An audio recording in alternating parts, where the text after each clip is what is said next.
And I would like to ask a question of the Miss Americas who had to go around the country in times of crisis. I think about the Kennedy assassination, 9/11. Sam, you would know better than I. Well, I think Katie Harman-Ebner can answer this, and Donna Axum Whitworth can answer this. So why don't we start with Donna? That was during the Kennedy assassination, and then Katie was during 9/11. So we'll take it from there, and then if anyone else has a story they'd like to share, then raise your hand. Donna? Thank you, Tammy. And Tammy Haddad is one of our wonderful board members as well. Thank you. On the side, she has her own media company as well. Yes, I was a fairly brand new Miss America on November 22nd, 1963. And I was in Dallas making an official appearance for PepsiCo. PepsiCo Company was one of our national sponsors. And it was a bottlers convention. So they had 500 to 800 people in a large banquet room. And we were in a holding room, actually. And the head table was going to march on independently. And shortly before we left the holding room, word came to us that the president had been shot, and John Connally, the governor of Texas, had been shot. And we proceeded to the banquet area itself, where everyone sat in silence. And someone introduced a pastor who prayed for the president's family, and prayed for our nation. And of course, you know the rest of the story. The president died that day. My chaperone, we called him back then, traveling companion, was Lucille Previty. And we observed in Dallas a real sense of mourning, a real sense of shame that this had taken place in Dallas. And I left the next day out of Love Field, which was the only airport in the area. And there sat the presidential plane. And I grabbed one of the headlines of the Dallas Morning News. I kept it, and it just said, "The president is dead." So I really think, Sam, it was a real turning point in our nation. We were no more an innocent nation from that time on.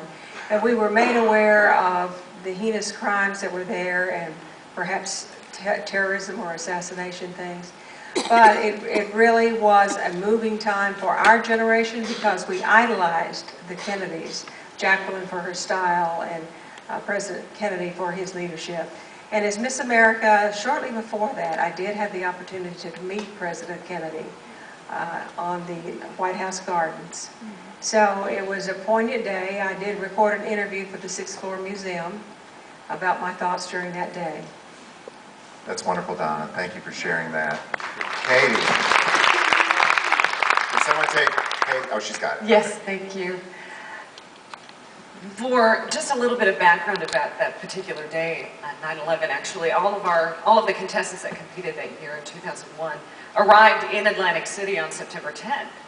And we went through the de rigueur of arriving in Atlantic City as a contestant with meeting our hostesses and having a picture taken with our rolling chairs and getting to see the stage and getting to see backstage.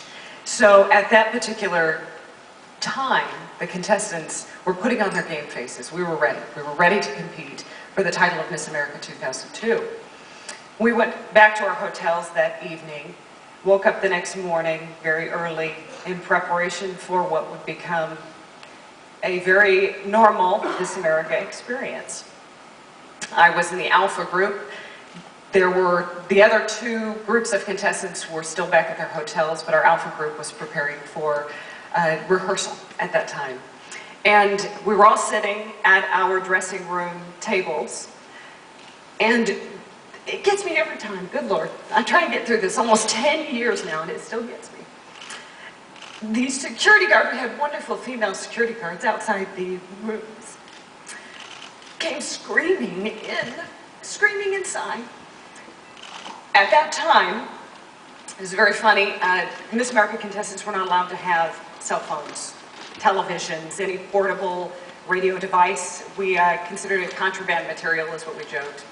Miss Alaska, thankfully, had brought contraband material. Eugenia, I still tell her, God bless you. We turned on the radio, and it was Peter Jennings. explaining what had happened because we were all so removed from what was going on in the nation at that time. The other two groups of contestants arrived just at the same time. They had seen through television footage what had happened. We were all together in the dressing room when the second plane hit.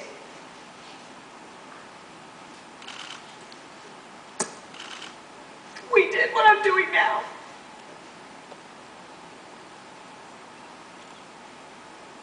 We were all quarantined in the cafeteria. Thank you. You can always count on a Miss America to have a tissue. I think I'm actually just going to keep it in here for a little bit. We were taken into a secure facility because at that time we weren't sure what was going to be the next target. At that time, ABC network television had said, okay, we're done. There will be no more pageant. There will not probably be a Miss America pageant. After the events of that day, after watching the girls, their camaraderie, our support for one another, network execs and MAO execs gathered that evening to decide the fate of the pageant. I have such respect for ABC, and I'm so very glad that we are back with ABC because of this very reason. They decided to give the decision to the contestants as to whether it was relevant for the program to continue.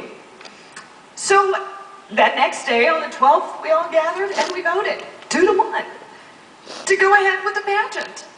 Had it not been for the graciousness of ABC, there would not be a Miss America pageant today. We know that.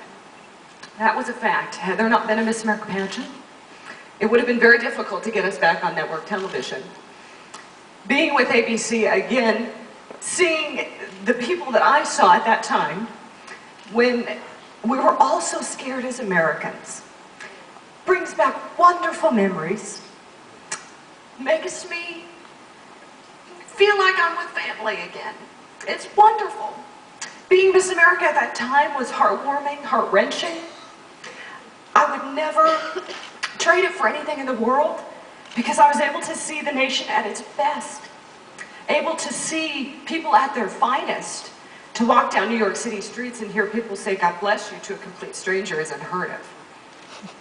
They'll yell at you, but you don't know what they will say. But to have something very positive to share with someone on the streets of New York City, it was truly, it changed my life in more ways than just being Miss America. It made me a person of compassion, someone that really appreciates what this country stands for, and it gave me a new appreciation for this pageant family. Very, very appreciative of it.